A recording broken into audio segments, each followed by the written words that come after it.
The first time Ethan Caldwell saw her, he calculated her worth like any other acquisition. Eyes cold as Canadian winter, he watched Olivia Parker fumble with her pen, ink staining her second-hand blouse as she served tables to survive. Her writer's hands trembled slightly while signing away her freedom. $2 million. 1 year as his wife. A contract, nothing more. What price would you put on your life? For Olivia, buried under her parents' medical debts, it was the devil's bargain or drowning. For Ethan, heir to a tech empire built on emotional detachment, it was simple math. Neither expected the contract's invisible clause that pretending to love might break down the walls they'd built to protect themselves. Some things can't be bought, sold, or bound by paper. Some things simply are. Ethan Caldwell's corner office overlooked Toronto's financial district, 52 floors above the human bustle below.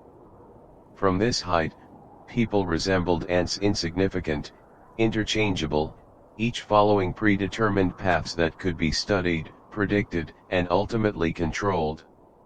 Just the way he preferred. "The Anderson deal is final," his executive assistant announced, not waiting for acknowledgement before placing the folder on his immaculate desk. She'd learned years ago that Ethan Caldwell had no interest in pleasantries. "Legal needs your signature by 3. He didn't look up from his screen. "Tell Reynolds I want the subsidiary liquidated before the announcement." "That wasn't part of the agreement, sir." "It is now." His voice carried no malice, just cold certainty. 300 jobs. Unprofitable division. Simple math. As the assistant retreated, Ethan finally glanced at his watch. An understated Patek Philippe worth more than most people's annual salary. His mother would arrive in precisely 27 minutes. Margaret Caldwell never arrived early, never arrived late. She operated with the same mechanical precision she'd instilled in her son, the only gift from her he'd ever valued.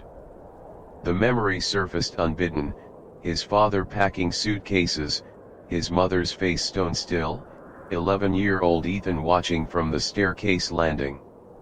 "Love is weakness, Ethan," Margaret had told him afterward, voice steady despite the betrayal still fresh. "Your father loved how she made him feel. Not family. Not responsibility. Just feeling. Remember that." He had. For 24 years, he'd built his empire on that foundation, acquiring other companies with the same detached precision with which he selected his clothes each morning. Nothing personal. Just business. His phone rang. Margaret, 7 minutes early. "Unprecedented." "Mother." He answered on the first ring. "The board is concerned." No greeting, just the issue at hand. "The Caldwell way. Your cousin Jeffrey is making another play." "Jeffrey is an idiot," Ethan replied, watching his reflection in the window glass. His tailored suit revealed nothing of the irritation flickering beneath his calm exterior. "An idiotic family man," Margaret corrected. "With 3 photogenic children and a wife who chairs 2 prominent charities. The board sees stability, continuity, legacy." "What do they see when they look at you, Ethan?" The question hung between them, heavy with implication. "Success," he replied flatly. 15 consecutive quarters of growth under my leadership." Margaret's sigh carried through the connection. "The Vanderhoff acquisition won't close unless they believe in long-term stability. Board members are traditional. They want to see you settled." "I'm not having this conversation again." 6 months, Margaret said, her tone shifting to the one she used in non-negotiable board decisions. "Find someone appropriate or I'll vote my shares with Jeffrey's supporters." The company comes first, Ethan. Always. The line went dead before he could respond. Ethan stood motionless, staring at the skyline he'd helped reshape. His mother knew exactly where to aim. Not his fortune, he had more money than he could spend in 3 lifetimes. But Caldwell Technologies was his legacy, the proof that emotions were irrelevant to success. He pressed the intercom. "Cancel my afternoon. And get Davidson from legal up here." 3 hours later, Davidson shifted uncomfortably in the visitor's chair. "Let me understand. You want a marriage contract?" "A business arrangement," Ethan corrected, sliding the requirements across the desk. "Temporary, contained, with clear deliverables and exit parameters.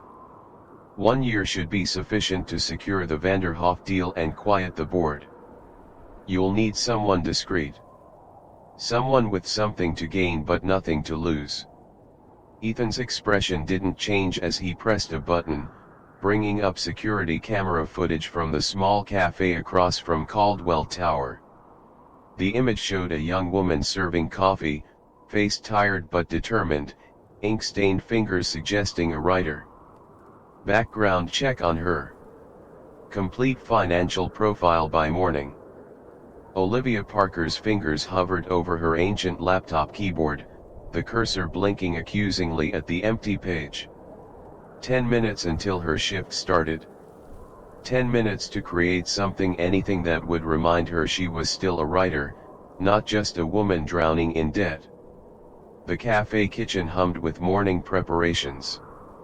Olivia had claimed this corner table during pre-opening for the past year, nursing a staff coffee while trying to recapture the creativity that had once flowed so easily.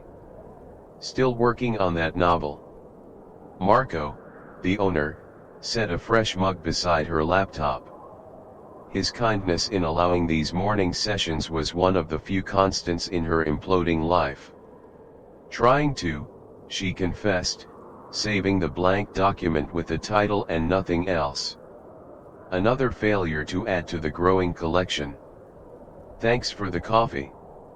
You'll get there, kid." He squeezed her shoulder gently. "Your parents would be proud of you keeping on." The mention of her parents sent a familiar ache through her chest. 1 year, 3 months, and 17 days since the accident. The universe had taken them in an instant. A rain-slicked highway, a truck driver who'd fallen asleep leaving Olivia with only memories and their catastrophic medical debt. She tied on her apron with practiced efficiency. The morning rush wouldn't wait for her grief or her writer's block. The first customers trickled in, business people grabbing coffee before heading to the gleaming towers that surrounded their modest establishment. Olivia served them with a smile that never quite reached her eyes, mentally counting tips that would go straight to the ever-growing pile of bills at her apartment. "You're late on the rent again." Her landlord's voicemail played during her brief bathroom break. "Third time in 5 months. I can't keep making exceptions, Olivia." She pressed her forehead against the cool tile wall. Her apartment was the last connection to her old life, filled with her parents' books, the desk where she'd written her first stories, the view that had inspired her almost finished novel. Losing it would mean losing them all over again. The lunch rush passed in a blur of orders and forced smiles. By 3 o'clock, her feet ached and her rejection email count had grown by 2 polite passes from literary magazines where she'd submitted short stories, hoping to rebuild her portfolio. "Table 12 wants to see you," Marco said, eyeing the suited man in the corner with suspicion. "Been here 2 hours. Ordered nothing but black coffee." Olivia approached warily. The man, impeccably dressed, expression impassive, studied her with calculating eyes. "Ms. Parker." He didn't introduce himself. "My employer would like to meet with you regarding a potential opportunity." "I'm not interested in waitressing somewhere else," she replied, already turning away. This isn't about food service. He placed a business card on the table, heavy stock, minimalist design, the name Ethan Caldwell embossed in silver. This is about resolving your financial difficulties. Permanently. Her hand trembled slightly as she took the card. Everyone in Toronto knew Caldwell Technologies, the sleek skyscraper visible from her apartment window, the tech empire that had made the Caldwell family billions. Why would Ethan Caldwell want to meet with me? That's between you and him. The man stood, adjusting his cuffs. Car will be waiting outside at 7 after your shift. Your decision, of course. After he left, Olivia stared at the card while possibilities raced through her mind.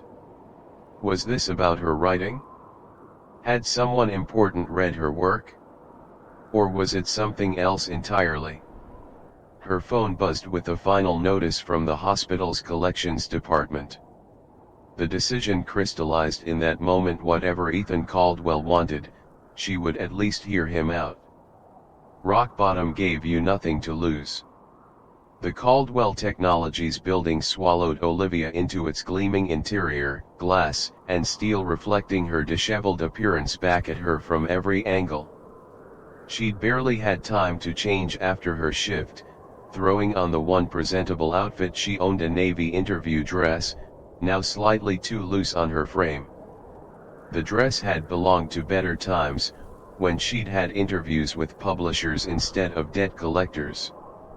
The private elevator ascended with silent efficiency, making her stomach drop with each passing floor.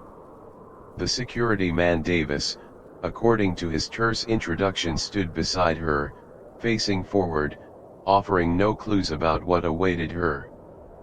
52nd floor, announced a disembodied voice as the doors opened directly into a massive office where floor-to-ceiling windows showcased Toronto transforming into a constellation of lights as dusk descended. Ethan Caldwell stood with his back to her, silhouetted against the golden hour. He didn't turn immediately, making her wait in uncertain silence while he finished a call. Power play. She recognized it instantly and resented it equally. Ms. Parker. When he finally turned, his eyes assessed her with clinical detachment, as though she were a specimen under examination. Tall, impeccably tailored, with features that might have been handsome if not for their complete lack of warmth. Thank you for coming. Your man didn't exactly explain why I'm here, Olivia replied, refusing to be intimidated despite the unnerving surroundings. So you have about 3 minutes before I leave. I've had a long day. Something flickered across his face, surprise, perhaps, at being addressed so directly. He gestured to a seating area where a leather portfolio waited. I understand you're a writer, he said, taking a seat across from her. Published once, though your novel performed below expectations. Currently, you owe $347,562 in medical debt from your parents' accident, you're 3 months behind on rent, and your student loans enter repayment next month. Your checking account contains $212.47. Did I miss anything?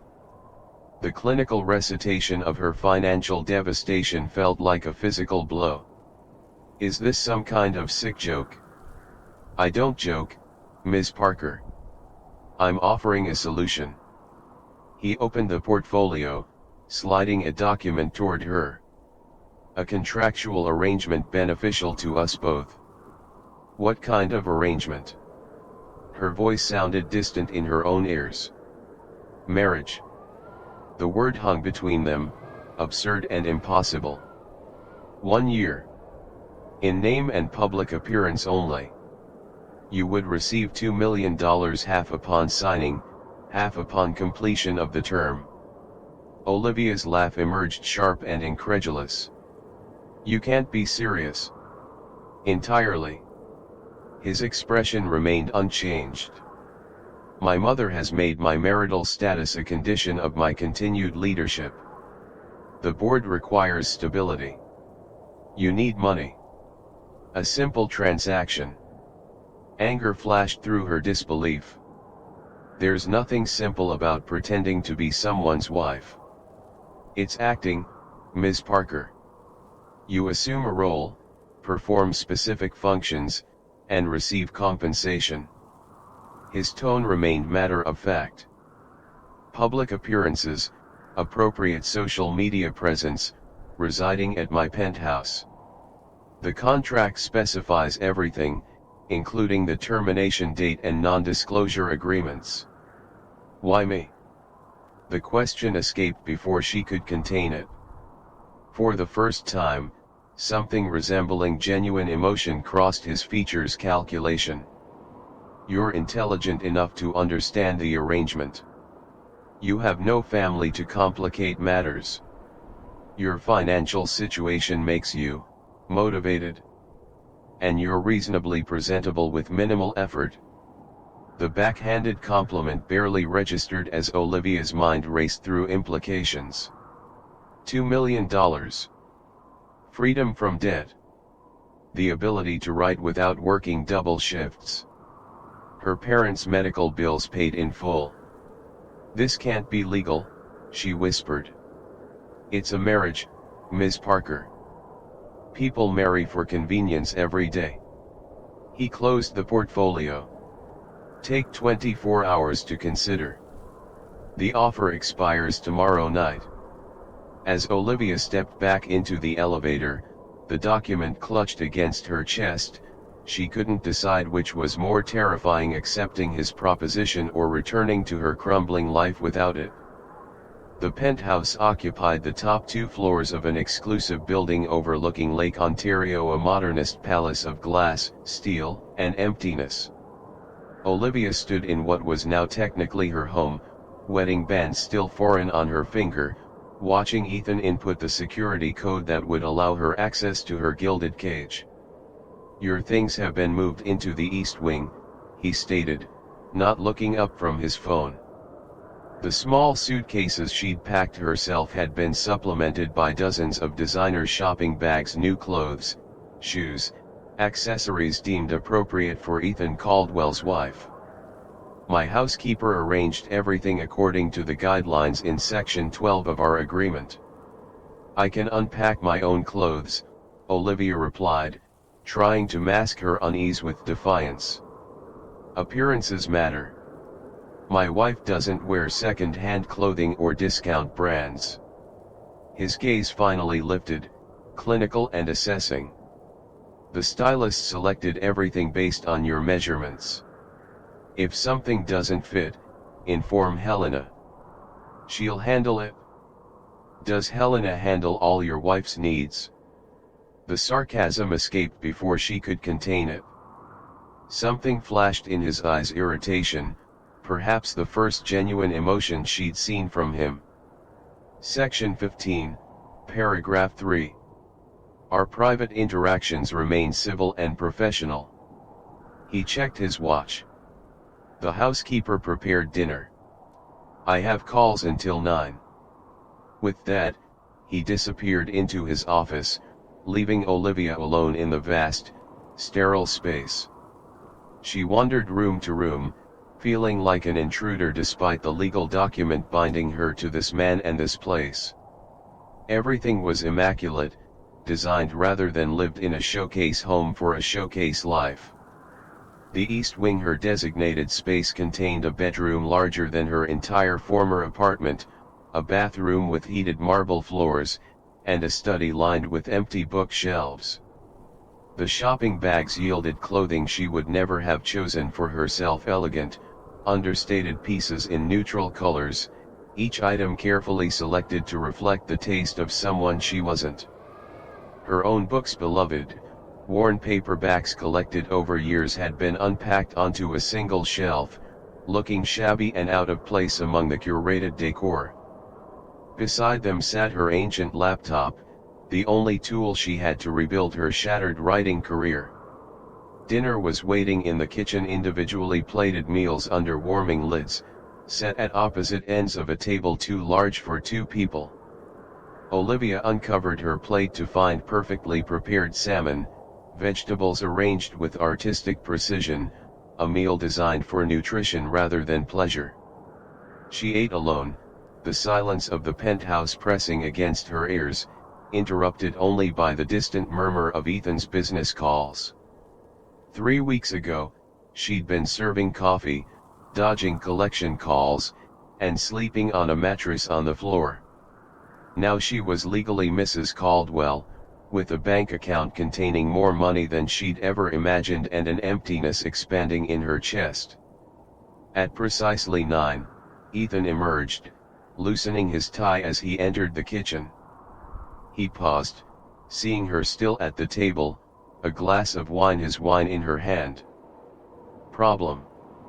His eyebrow raised at what he clearly perceived as a transgression. Just wondering when we rehearse, Olivia replied, taking another deliberate sip. Our first public appearance is tomorrow night.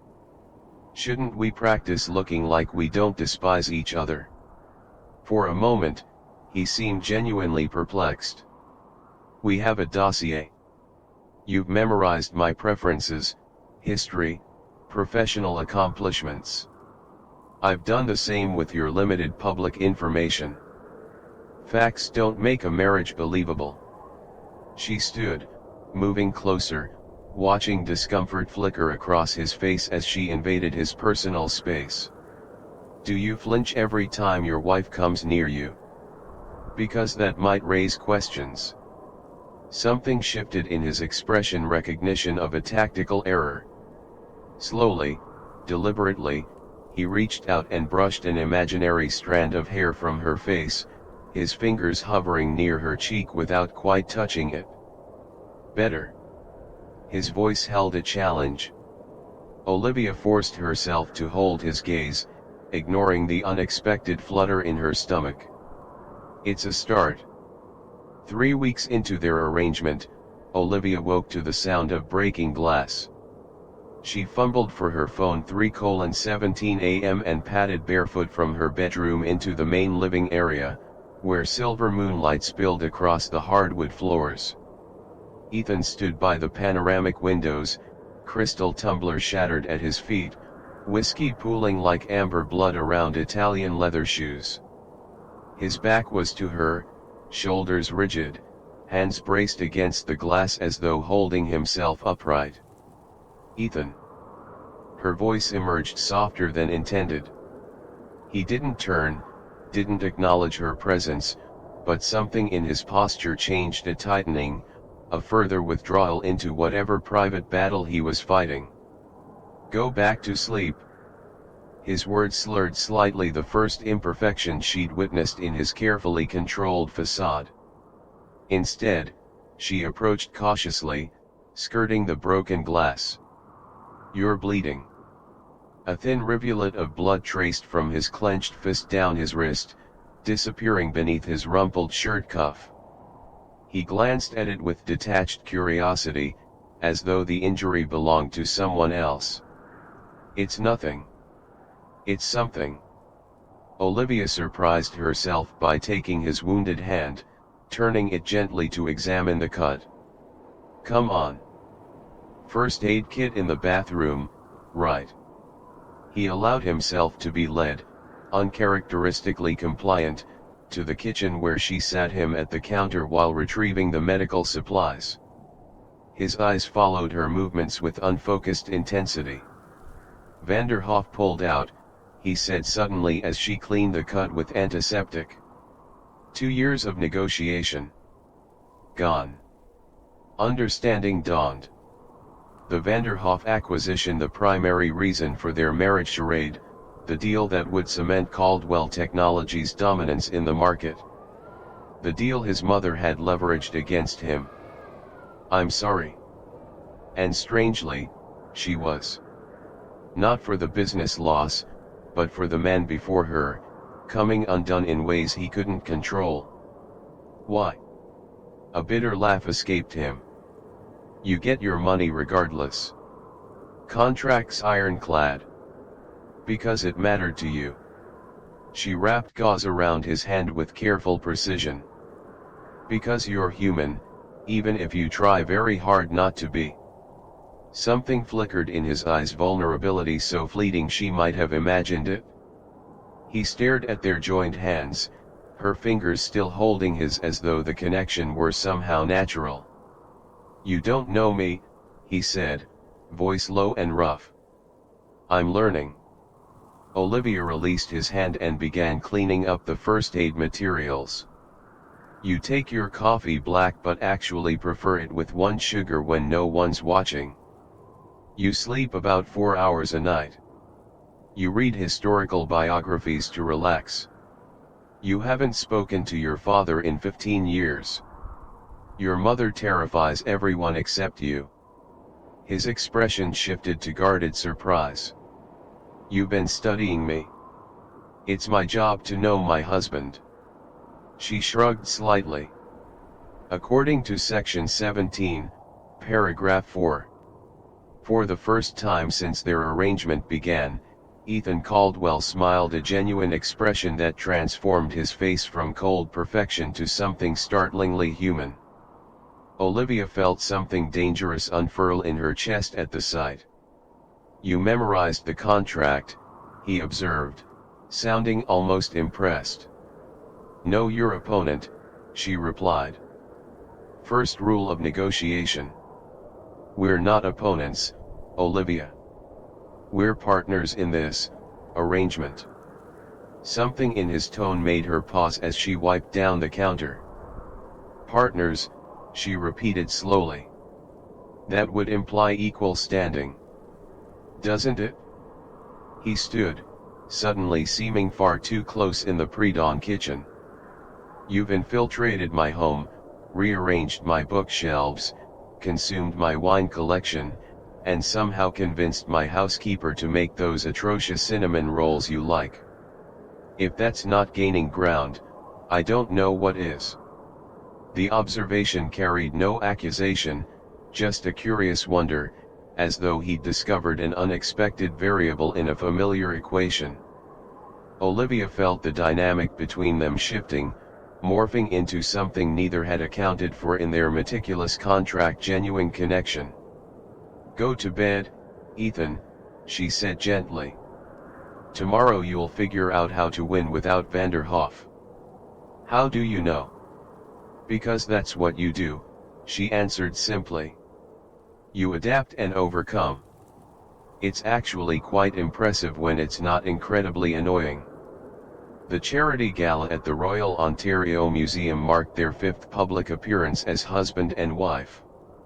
By now, they had perfected their performance, the way Ethan's hand rested at the small of Olivia's back, how she leaned slightly into his touch when cameras pointed their way, the private smiles they exchanged across crowded rooms. For the society columnists, the cold-hearted CEO and the unknown writer had become Toronto's most intriguing power couple. Darling, the Whitneys are asking about our anniversary plans, Olivia murmured, champagne flute poised elegantly at her lips as she'd been taught. 2 months of etiquette coaches and stylists had transformed her external appearance, though inside she remained the same struggling writer, now playing the most demanding role of her life. Ethan's hand tightened imperceptibly at her waist. Anniversary plans, a detail they hadn't rehearsed. A potential crack in their carefully constructed facade. I think that should remain our secret, he replied smoothly, his lips brushing her temple in a practiced display of affection. To onlookers, a tender moment between lovers. To Olivia, a warning to follow his lead. Yet something had changed in these manufactured intimacies. The warmth of his breath against her skin lingered longer than necessary. Her pulse quickened not from anxiety but from something far more dangerous, genuine response to his touch. Later, as they circulated among Toronto's elite, Olivia found herself separated from Ethan, drawn into conversation with Margaret Caldwell and several board members' wives. He's different with you, Margaret observed, sharp eyes missing nothing. Less rigid. Almost human. The other women tittered politely, but Olivia recognized the assessment beneath the seeming compliment. Margaret was still evaluating, still calculating whether this marriage served its purpose. Marriage changes people, Olivia replied carefully, the practiced response feeling suddenly hollow on her tongue. Because Ethan had changed, in small ways invisible to most but increasingly apparent to her, the books on her nightstand that appeared without comment, selections he thought she might enjoy, morning coffee prepared the way she liked it before she awoke, questions about her writing that reflected genuine interest rather than obligation. Across the room, Ethan stood in conversation with several men in expensive suits, his expression revealing nothing. Yet when his eyes met hers briefly over the crystal champagne flutes, something passed between them: recognition, connection, a shared secret beyond their contractual arrangement. Olivia. A male voice broke through her thoughts. She turned to find James Caldwell, Ethan's cousin and corporate rival, standing too close, his charm practiced but empty. "I've been hoping to get you alone. You're quite the mystery, you know." "Am I?" She maintained her pleasant expression while creating subtle distance. "Indeed. Ethan's never shown interest in anything beyond quarterly reports, then suddenly he's married to a writer with virtually no public profile." James sipped his drink, eyes calculating. Makes one wonder what special qualities captured his attention. The insinuation hung between them, deliberate and ugly.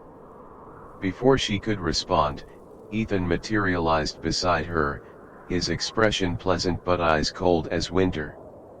"James. Bothering my wife." The words contained precise, measured threat beneath their civility.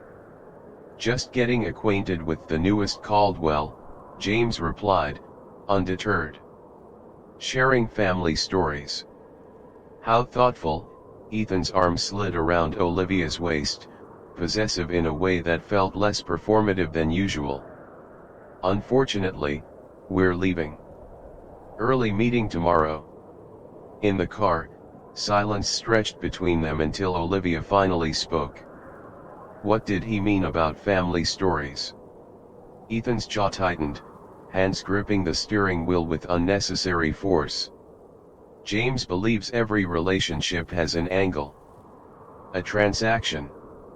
"Well," she said carefully, "he's not entirely wrong about us, is he?" Ethan glanced at her, something unreadable in his expression. "No. Though I'm beginning to wonder if our arrangement is as straightforward as we intended."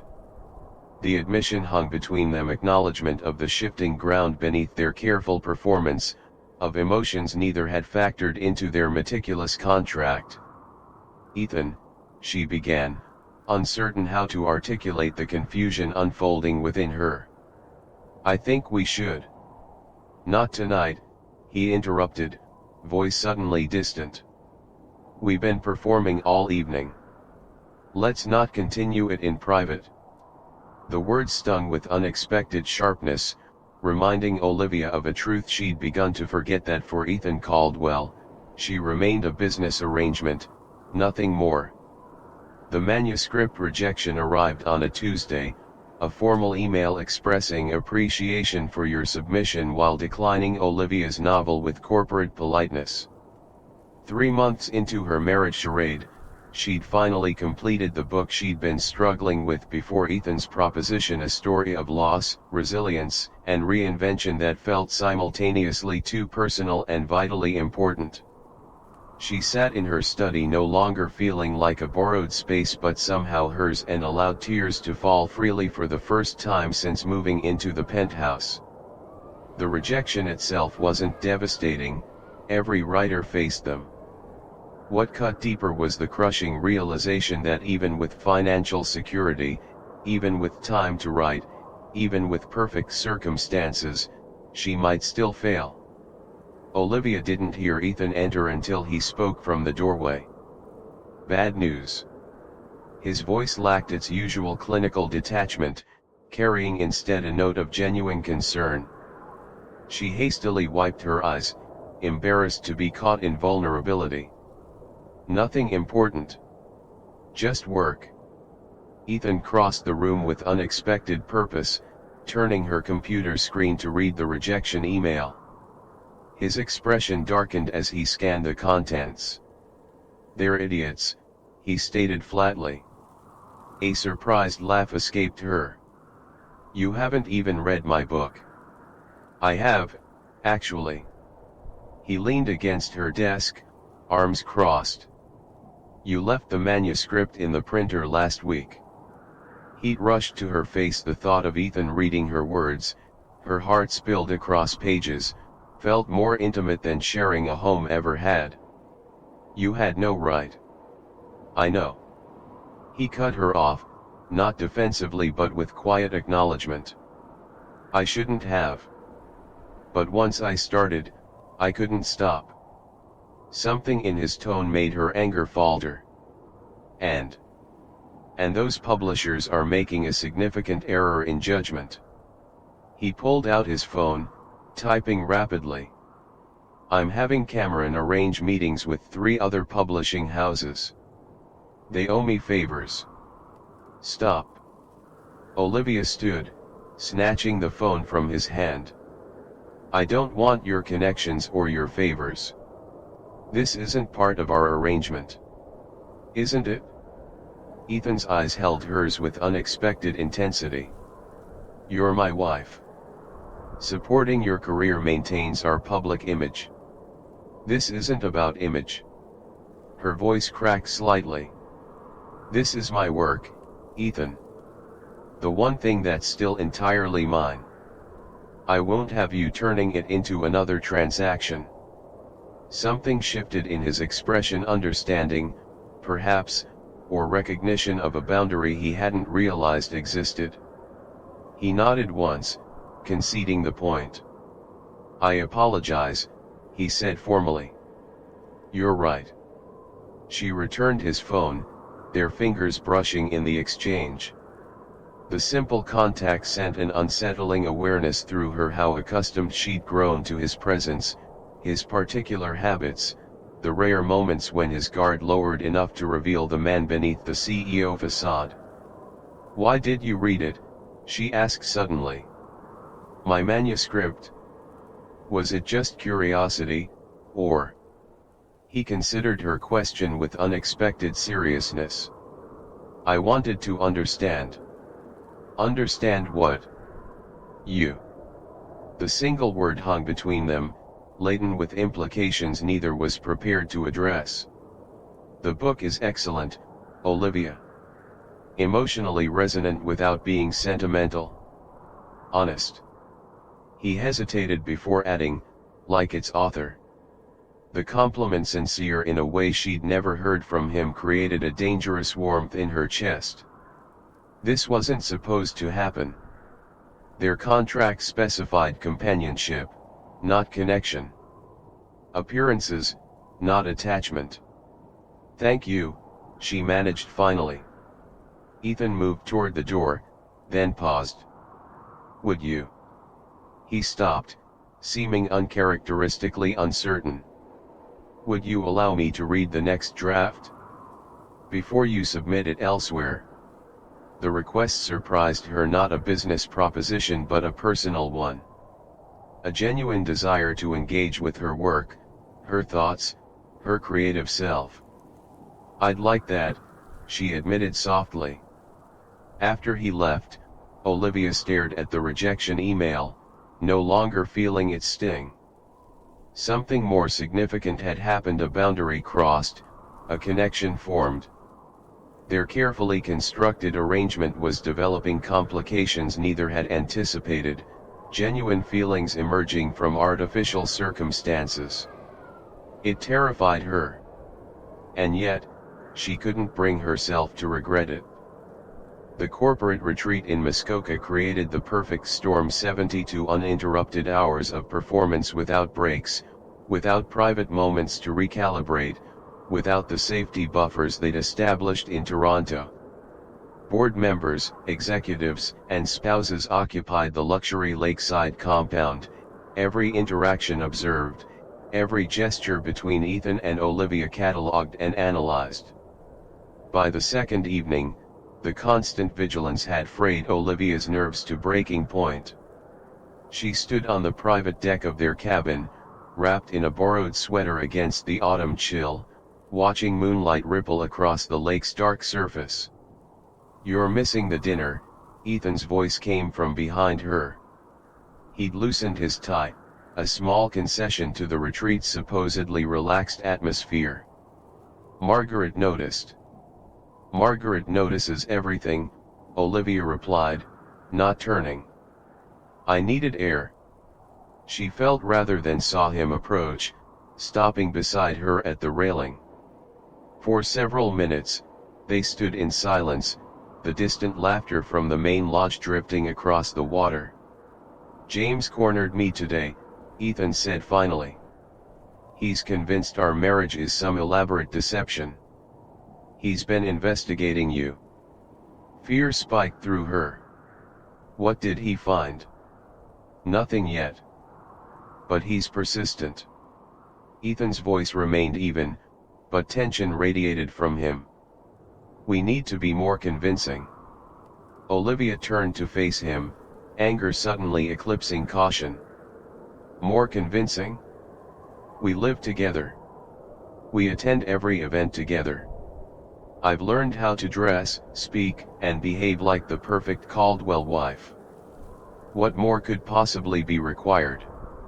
"Intimacy," he said simply. "James watches how we interact.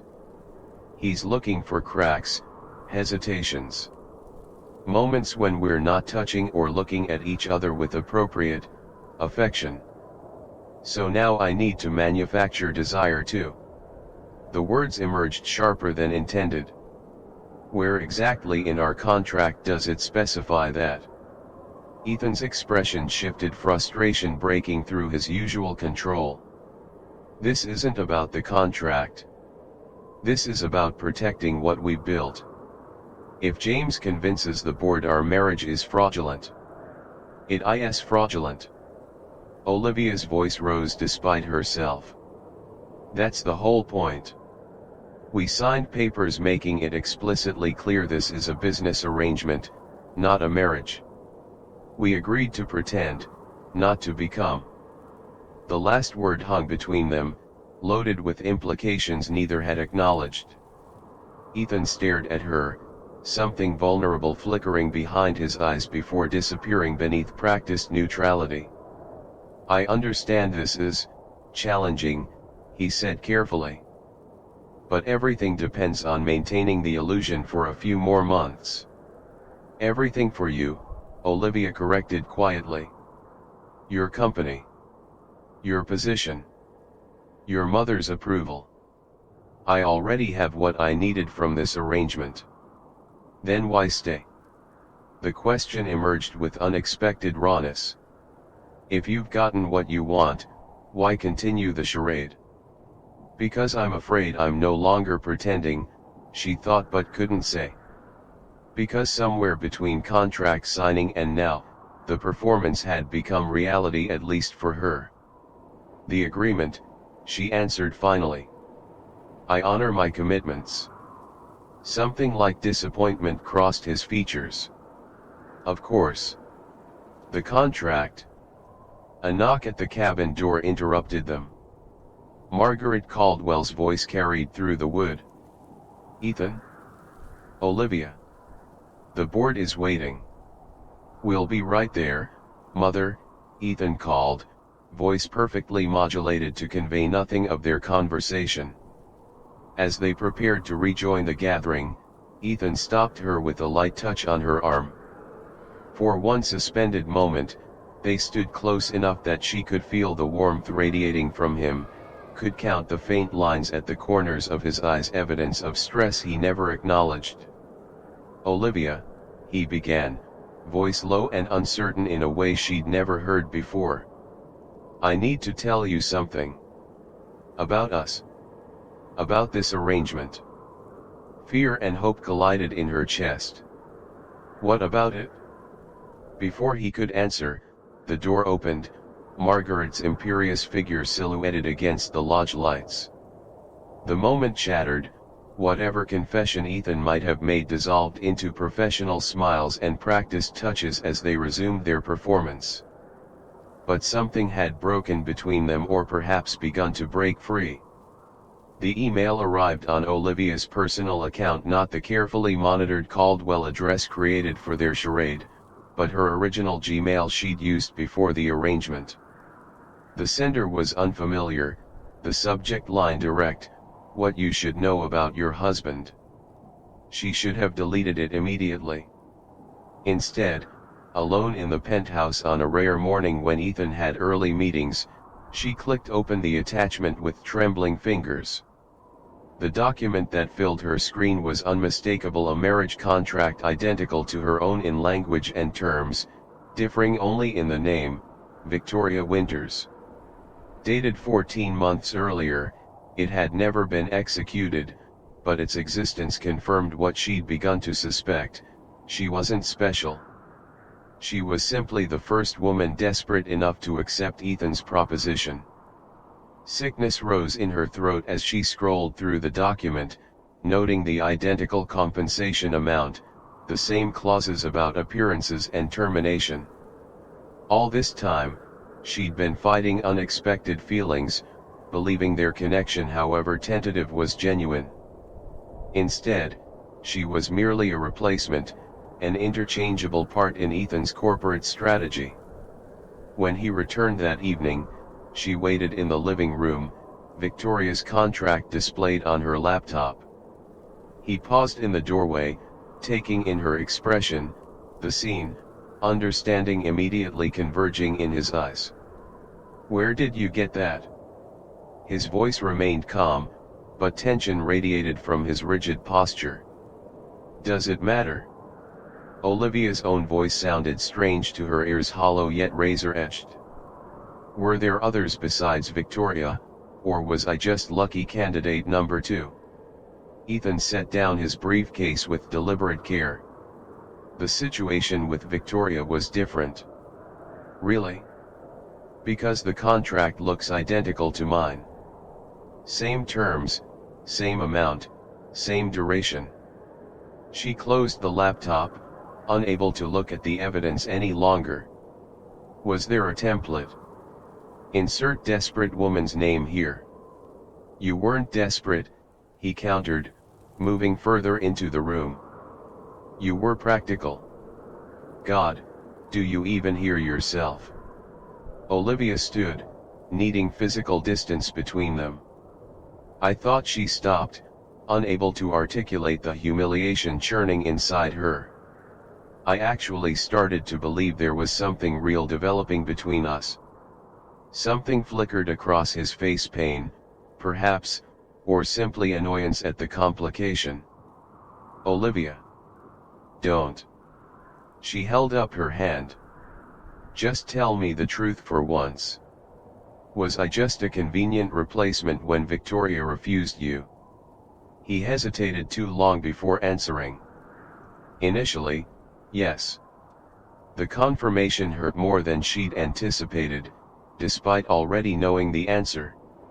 "Initially," she repeated flatly. "Yes." Ethan moved closer, his expression more open than she'd ever seen it.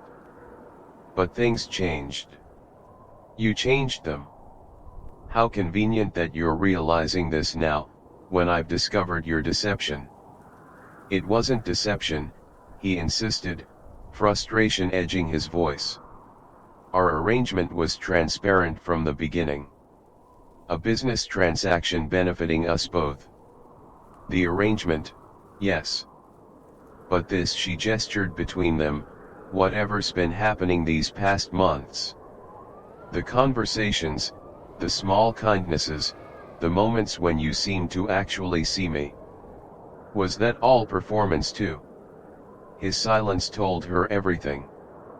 "I can't do this anymore," she said finally, the decision crystallizing even as she spoke. I'll maintain public appearances until the contract expires. But I'm moving into the guest suite. Whatever was developing between us, it's over. That's not necessary, he replied, business mode engaging like armor. We can continue as before. Professional and efficient. No. Olivia met his gaze directly. We can't. Because I made the mistake of starting to fall in love with you, Ethan. And I won't compound that error by pretending it didn't happen. The admission stark and unplanned hung between them. For one unguarded moment, something raw and genuine crossed Ethan's face, a response that made her heart stutter. Then it vanished, replaced by the controlled mask she knew too well. I understand, he said formally. I'll have your things moved to the East Suite immediately. As he walked away, back straight and steps measured, Olivia wondered if she'd imagined that fleeting moment of vulnerability or if perhaps, beneath his carefully constructed facade, Ethan Caldwell was as lost in their arrangement as she was. The East Suite became Olivia's sanctuary and prison. For 6 weeks, she and Ethan maintained their public charade with professional precision while living as polite strangers in private. They coordinated schedules to minimize interaction, communicated primarily through text messages, and performed their roles at required events with such convincing affection that even Margaret seemed satisfied by their marriage. In the emptiness between appearances, Olivia poured herself into rewriting her novel. The story transformed under her hands, deepening as she infused it with her own complex emotions: the humiliation of believing herself special, the pain of realizing she wasn't, the lingering ache of feelings that refused to die despite logical reasons they should. The manuscript's final draft bore little resemblance to its rejected predecessor. Her protagonist, once a woman seeking external validation, became one discovering her inherent worth independent of others' assessment. The story's central relationship evolved from romantic fantasy to something messy, more authentic: two damaged people learning that real connection required vulnerability neither was prepared to offer. She submitted it without telling Ethan. 3 days later, an editor called with an offer that left her breathless. We'd like to fast-track publication, the woman explained. The authenticity of the emotional journey is extraordinary. Have you started your next project? The irony wasn't lost on Olivia, finding professional success through personal pain. When the contract arrived from the publisher, she stared at the signature line, pen hovering above paper. This agreement was different, one that honored her work rather than her performance, valued what she created rather than what she pretended to be. She signed with steady hands, feeling something long broken begin to heal. That evening, she left the signed contract on the kitchen counter where Ethan would see it, not seeking his approval but asserting her independence. Then she prepared for their scheduled appearance at a hospital charity gala, donning the elegant gown laid out by the stylist Ethan still employed to maintain their image. They rode to the event in customary silence, her thoughts on the contract awaiting his discovery, his attention seemingly focused elsewhere until he spoke unexpectedly. I read your new manuscript, he said quietly, gaze fixed on the passing cityscape outside the car window. Shock rendered her momentarily speechless. How? I didn't. Your publisher sent it to me. At her incredulous expression, he added, Caldwell Technologies owns a minority stake in their parent company. I asked to see it before they made an offer. Anger flared, hot and immediate. You had no right to interfere with my career. I didn't interfere, he countered, finally looking at her directly. I wanted to read it. That's all. Why? His expression shifted, the controlled mask slipping to reveal something vulnerable beneath. Because it's yours. Because even when you refuse to speak to me, your words still tell me who you are. The simple honesty behind his answer caught her unprepared. For weeks, she'd maintained emotional distance, protecting herself from further pain. Now, with 7 words, he'd breached her carefully constructed defenses. It's different from the earlier draft, he continued when she remained silent. Stronger. More honest. Yes. She turned toward the window, unwilling to let him see how much his assessment affected her. Pain does that sometimes. The admission hung between them as the car arrived at the gala. Camera flashes greeted them, requiring immediate resumption of their performance. Ethan's hand at her back felt different, somehow less possessive, more supportive as they navigated the red carpet. Throughout the evening, Olivia felt his gaze following her with unusual intensity. When they finally returned to the penthouse well after midnight, she expected them to retreat to their separate spaces as had become their pattern. Instead, Ethan stopped her with a gentle touch to her arm. "I need to show you something," he said, voice uncharacteristically uncertain. "If you'll allow it." Curiosity overcame caution. She followed him to his office, a space she'd rarely entered even during their more amicable period, where he unlocked a drawer and withdrew a familiar document. Their marriage contract. Across its front page, a single word had been written in his precise handwriting: void. The contract lay between them on Ethan's immaculate desk, the bold letters of void slashing across legal language that had defined their relationship for nearly 7 months.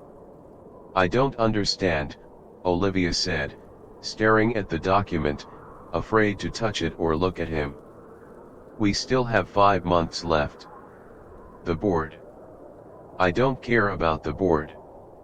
The quiet certainty in his voice made her finally meet his gaze. "Or the company?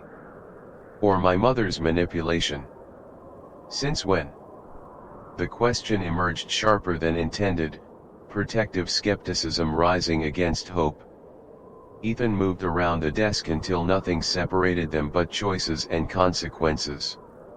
"Since I realized what I was losing by hiding behind legal agreements and corporate strategy."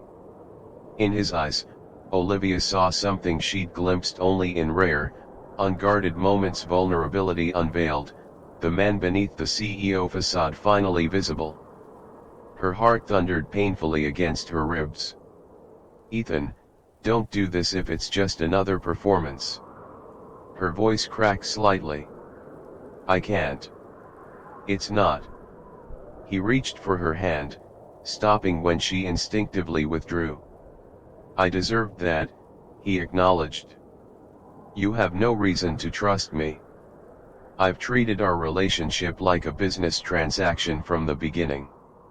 "That was our agreement," she reminded him, though the words felt hollow even to her ears. "An agreement I created because I was terrified of actual connection."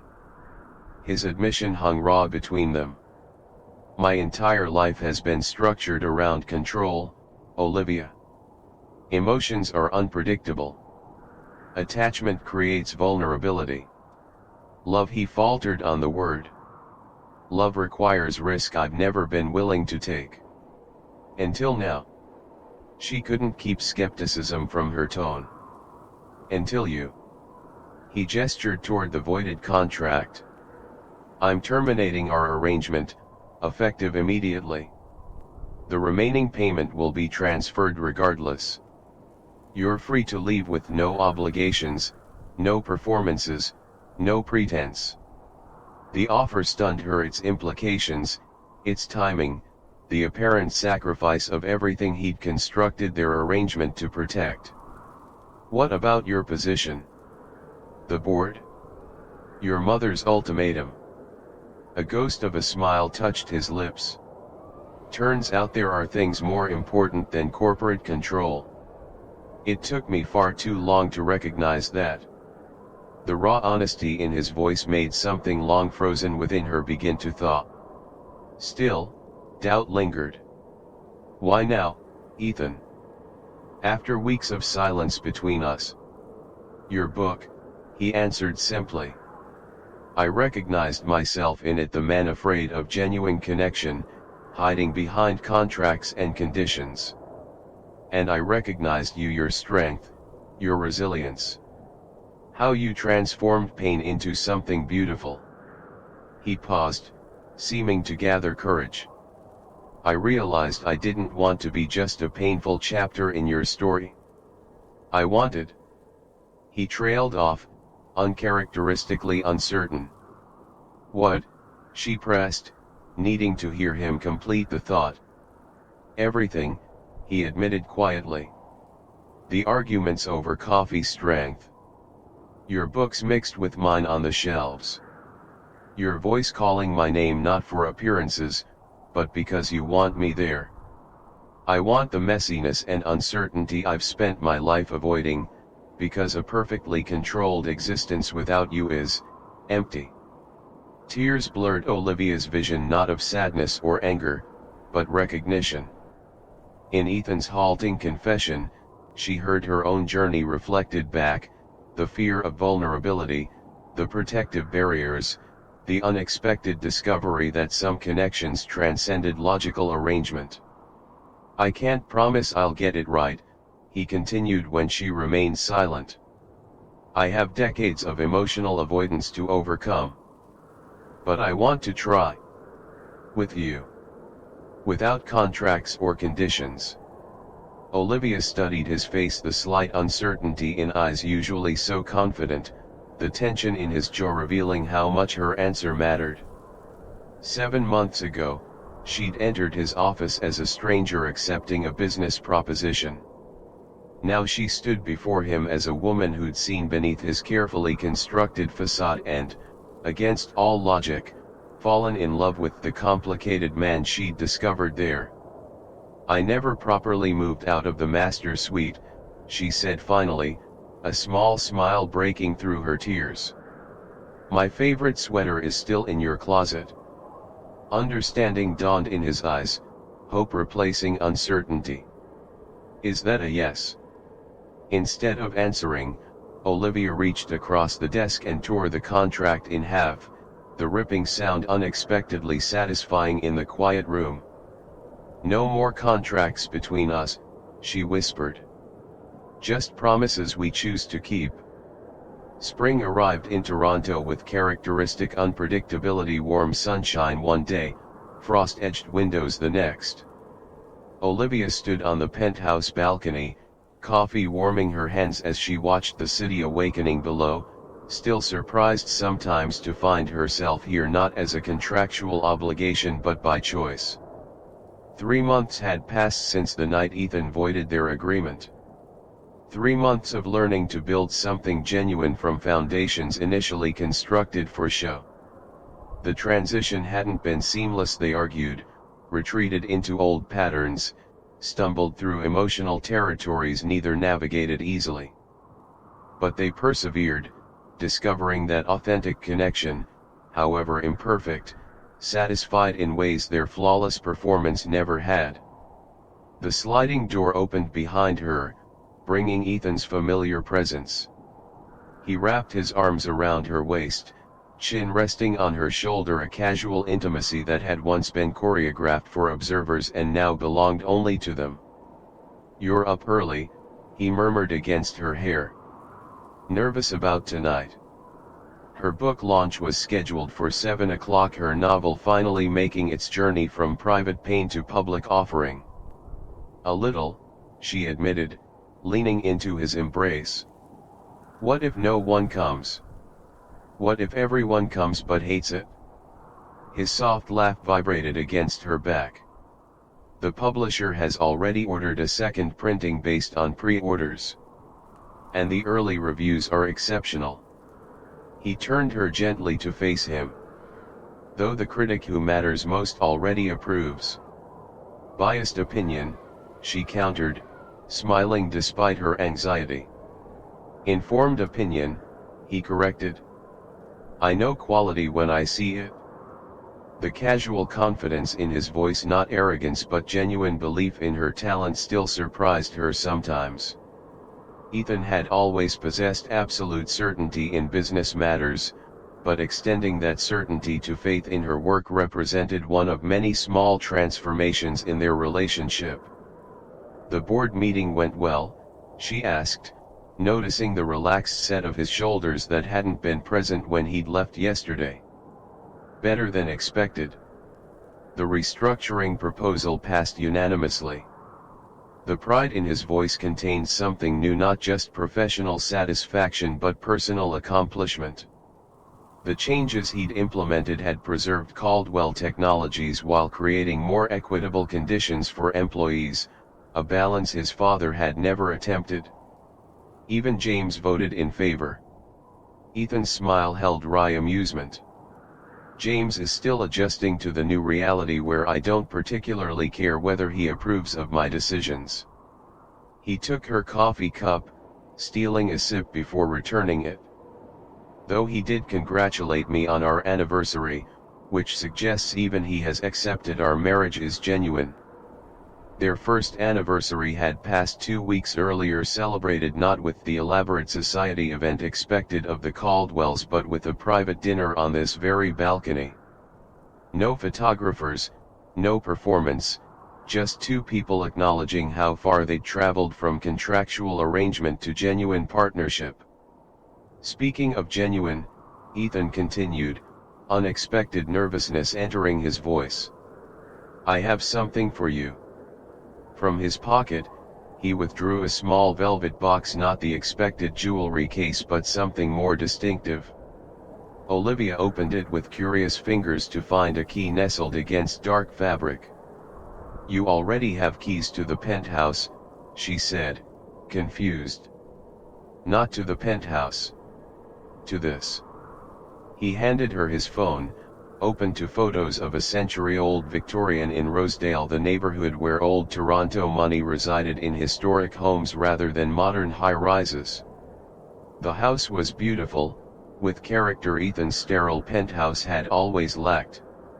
I don't understand, she said slowly, looking from the key to the photos. I thought perhaps we could start fresh, he explained, uncharacteristic uncertainty in his expression. Somewhere that belongs to both of us from the beginning. Not my space you've adapted to, but our home. Together. The simple thoughtfulness behind the gesture, his recognition that the penthouse would always represent their beginning as a transaction, brought tears to Olivia's eyes. There's a room perfect for your writing, he continued. And space for a proper library. The garden needs work, but... She silenced him with a kiss. No audience to perform for, no contract to fulfill, just the genuine expression of a heart once protected behind legal agreements, now offered freely, without reservation. Yes, she whispered against his lips. Let's go home. In the silence between spoken words lies the true language of the heart. Ethan and Olivia's journey reminds us that authentic connection can emerge from the most unlikely beginnings, but only when we have the courage to move beyond the safety of our carefully constructed arrangements. We build contracts in all our relationships, some written on paper, others inscribed invisibly in our interactions. These agreements give us the illusion of control, of protection against vulnerability and pain. Yet in establishing these boundaries, we often limit the very connections we secretly crave. True intimacy requires risk. It demands we step beyond transactional thinking into the messy, unpredictable territory of genuine emotion. The safety we sacrifice in doing so returns to us multiplied as authenticity, the freedom to be fully ourselves, fully seen, and fully accepted. Perhaps the greatest lesson in their story is that transformation rarely follows our carefully plotted course. Ethan sought a business solution and found his humanity. Olivia accepted a financial arrangement and discovered her worth transcended monetary value. Both learned that the most binding agreements are not those signed with ink but those written with consistent actions, genuine care, and the quiet courage to choose connection over protection, day after day. Some contracts bind signatures. Others liberate souls. If Ethan and Olivia's journey has touched something deep within you, that recognition of how we sometimes hide our truest selves behind carefully constructed facades, take a moment now to connect with others who share this understanding. Tap the like button below, not as a transaction, but as acknowledgement that authentic stories about human connection still matter in our increasingly fragmented world. Your simple action helps this narrative reach others who might need reminding that vulnerability isn't weakness but the highest form of courage. Share this with someone struggling to break free from their own invisible contracts, the self-imposed limitations that keep them from deeper connection. Sometimes the stories that change us arrive exactly when we need them most. Subscribe to join our community dedicated to exploring the complex, beautiful, messy reality of human relationships. Each week, we bring you narratives that reflect life as it truly is, not airbrushed perfection, but genuine struggle and transformation. In the comments below, share your own experience of moving from transaction to authentic connection. Your story might be the exact words someone else needs to hear today. Because ultimately, we're all writing our contracts of the heart, one choice, one risk, one connection at a time.